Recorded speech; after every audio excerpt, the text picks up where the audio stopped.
अब हम GHMC commissioner Somesh Kumar के साथ आइए उनके पूछ के पता करते हैं कि क्या एक दिन सर्वे से क्या लाभ होगा, आम जनता को एक दिन सर्वे से क्या फैसिलिटीज़ मिलेगी। इतने साल में जो सर्वे किए नहीं, कामयाब नहीं हुआ, क्या टीआरएस गवर्नमेंट एक दिन सर्वे करने से क्या होगा बोलिए सर, एक दिन सर्वे से आप क्या करना चाहते हैं। ये पूरे तेलंगाना में जितने भी घर हैं उनका ये सर्वे है।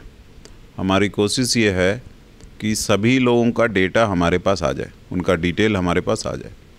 ये रहने से कल गवर्नमेंट जो भी स्कीम देना चाहती है उन लोगों को हम अच्छे ढंग से मदद कर सकते हैं। अभी क्या हो रहा है कि हमारे पास करेक्ट डेटा नहीं रहता, और जब तक वो डेटा करेक्ट नहीं रहता हम लोग ठीक ढंग से काम नहीं कर सकते। अभी मान लो हम अगर पूछे हैदराबाद शहर में कितने लोगों के घर में बाथरूम नहीं है या टॉयलेट नहीं है, ये डेटा हमारे पास नहीं है।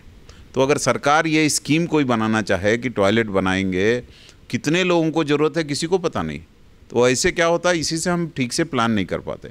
अगर मुझे पता रहता कि हमारे पूरे हैदराबाद में पुरानी बस्तियों में लाखपति स्लम्स में हमारे पास इतने 2 लाख टॉयलेट चाहिए, तो हम 2 लाख टॉयलेट इतने खर्च होगा, इतना करके हम स्कीम बना सकते, 1 या 2 या 3 साल में सभी लोगों को टॉयलेट मुहैया करा सकते।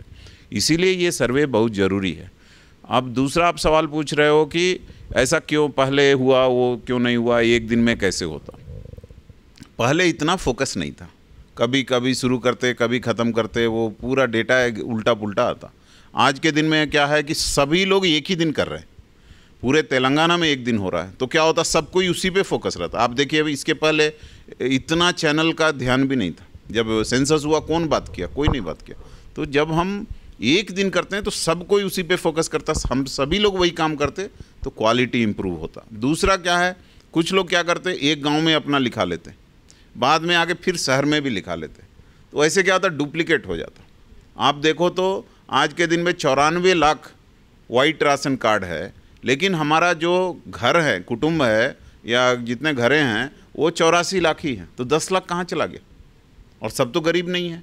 तो इस तरह का प्रॉब्लम आते रहता है। इसीलिए एक दिन करने से हम सब उसी पे ध्यान लगाते, उसी पे अटेंशन रखते, और तब हमारा काम अच्छा होता। सर पूरे एक ही दिन आप करना चाह रहे तो कितने एम्प्लॉयज़ को एंगेज करें आप एक दिन सर्वे के लिए। अब मान लो मैं बताता हूँ अपने बल्दिया के बारे में, ग्रेटर हैदराबाद के बारे में। ग्रेटर हैदराबाद में करीब पहले जो था, जब सेंसस हुआ 2011 में, तो 15 लाख घर थे। अब हम अंदाज कर रहे हैं कि इतना पॉपुलेशन बढ़ा और घर भी बने होंगे, लोग और भी आए होंगे, तो हमने प्लानिंग 20 लाख का कर दिया। 20 लाख अगर काम करना है तो हम कैसे करेंगे एक दिन में। एक आदमी 40 से ज़्यादा नहीं कर सकता, तो इसलिए हमको करीब 50 से 60 हज़ार लोग चाहिए, और उतना हम लोगों ने इंतज़ाम कर लिया। सर सुबह में कितने बजे से शाम में कितने बजे तक चला सर? सब लोग मेन डाउट है ना, बहुत जने 9, 10 ऐसा बोल, आखिर कितने बजे में स्टार्ट हो गया है सर? हम लोगों ने ऑर्डर दिया है कि हैदराबाद में 7 बजे शुरू करिए सुबह, और शाम में जब तक आप अपना काम पूरा नहीं कीजिए तब तक करते रहिए। इसके अलावा मैं और अपने जो भी आपके लोग मुंसिफ टीवी की तरफ से देख रहे हैं उनको मैं ये भी बताना चाहता हूँ कि हमारा जो है, एक तो 19 तारीख को सर्वे होता, लेकिन 19 के पहले भी हमारे लोग आपके पास आएंगे। 17 तारीख को फर्स्ट विजिट के लिए आएंगे। उस दिन क्या करेंगे, आपको उर्दू में या तेलुगु में या इंग्लिश में जिस भाषा में आपको पैम्पलेट चाहिए वो एक पैम्पलेट देंगे, उसमें लिखा हुआ आपको क्या करना। एक छोटा सा चेक स्लिप भी देंगे, उसमें आपको कौन कौन सा डॉक्यूमेंट, राशन कार्ड हो गया, आधार कार्ड हो गया, ये सब चीज़ों को रेडी रखने के लिए बोलेंगे। तो ये आप पहला दिन 17 को होगा। आपके घर के बाहर एक स्टिकर लगा देंगे, स्टिकर में वो आदमी का नंबर भी रहता, वो आदमी का नंबर उस पर लगा देते। तो इससे क्या होगा कि पूरा सब, अगर आपके घर में 17 की रात तक हैदराबाद शिवार में, हैदराबाद जीएचएमसी एरिया में अगर 17 की रात तक लोग नहीं आए, इसका एक ही मतलब है कि आप फ़ोन कीजिए। आप कौन से नंबर पे फ़ोन कीजिए, आप 21111111 पे फ़ोन कीजिए। फ़ोन करते ही आप उनको बताइए कि मेरा ये वार्ड है, मेरा ये इलाका है, हमारे घर पे स्टिकर नहीं लगा, ये लोग नहीं आए, तो आपको उससे हम तुरंत, हमारे लोग आपसे कांटेक्ट में आएंगे, और वहाँ अगर किसी वजह से आपका घर छूट गया या आपका एरिया छूट गया, एक टीम वहाँ भेज देंगे। तो इससे क्या होगा कि सारे लोगों का ये काम होगा। और आपसे जो हमारी गुजारिश है वो ये है कि आप 19 तारीख को घर पे ही रहें। छुट्टी भी सरकार ने डिक्लेयर कर दिया, कोई आपको प्रॉब्लम नहीं है, आप घर पे रहें 19 तारीख को। और आप जैसे भी ये काम करेंगे, आपके अपने दूसरे जो घर के मेम्बरान हैं उनको भी साथ रखिए, और जो डिटेल हमने आपको बताया है वो आप रेडी रखिए। आपका 10 मिनट में काम हो जाएगा। सही इन्फॉर्मेशन दीजिए, गलत इन्फॉर्मेशन मत दीजिए, कोई लाभ में मत पड़िए, लालच में नहीं पड़िए, और सही इन्फॉर्मेशन दीजिए। जो ये हमारा जो ये करने का कारण ये है कि हम लोग एक बंगार तेलंगाना, एक सोने का सुनाला तेलंगाना बनाना चाहते हैं।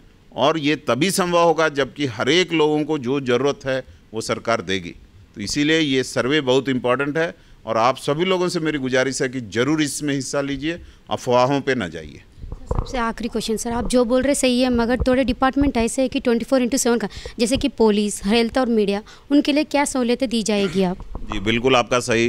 पुलिस की तरफ से हम लोगों को 4000 पुलिस के लोग भी सर्वे कर रहे हैं हैदराबाद में, और साइबराबाद एरिया में 3900, मतलब 8000 लोग पुलिस से भी आ रहे हैं हमारे सर्वे करने के लिए। तो आप ये याद रखिए। दूसरा, अगर कोई इमरजेंसी है आपका या आप प्रेस में हैं, तो आप अपने मैनेजमेंट से, आपके जो वो हैं आला अफसर हैं, उनसे एक लेटर ले लीजिए और एक आई कार्ड ले लीजिए। आपका जो आई कार्ड है उसका फ़ोटोकॉपी, वो लेटर और अपने घर पे छोड़ दीजिए। ये बता देते, जब हमारे सर्वेयर आएँ तो वो आप बता दीजिएगा कि हाँ भाई ये लोग इस काम पे हैं, इसीलिए आज घर पे नहीं है। वो प्रूफ रहने से वो लोग आपको एक्सेप्ट कर लेगा। ये थी 19 तारीख की सर्वे के लिए। टीआरएस गवर्नमेंट बड़ी उम्मीद से की जा रही है कि 19 तारीख तक सर्वे करने के बाद जितने भी गवर्नमेंट के लाभ है सब आम आदमी को मिलना चाहिए। अब देखना है कि 19 तारीख के बाद क्या होगा। कैमरा पर्सन काजा के सुजाता, मुंसिफ टीवी, हैदराबाद।